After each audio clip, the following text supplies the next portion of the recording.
আজকে হলো পৌষ মাসের শেষ দিন, অর্থাৎ পৌষ সংক্রান্তি। তাই আমার তরফ থেকে সবাইকে পৌষ সংক্রান্তির শুভেচ্ছা। এই দিনে তো সবার ঘরে ঘরে কত রান্না হয়, কত সব পিঠে বানায় সবাই। তাই আমাদের ঘরেও হচ্ছে। পৌষ পার্বণের আগে থেকেই তো সবাই আটা কোটে ঘুড়ি বানায়।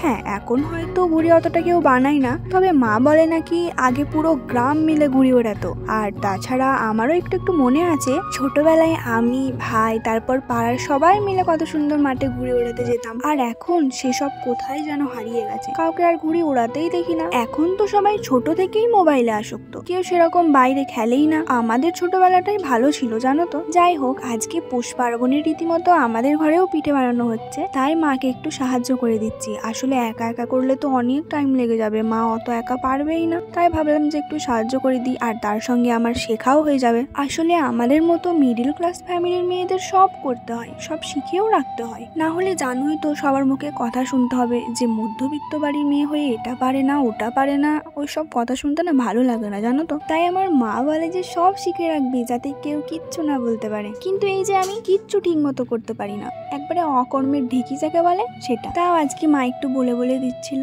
আর আমি শেখার চেষ্টা করছিলাম। রুটি তো আমার জীবনে গোল হয় না, আর হয়তো কোনোদিন হবেও না, কিন্তু আমার মা বললো যে না, এভাবেই আস্তে আস্তে করতে করতে ঠিক শিখে যাবি। আসলে কি বলতো, মারা হয়ই এমন।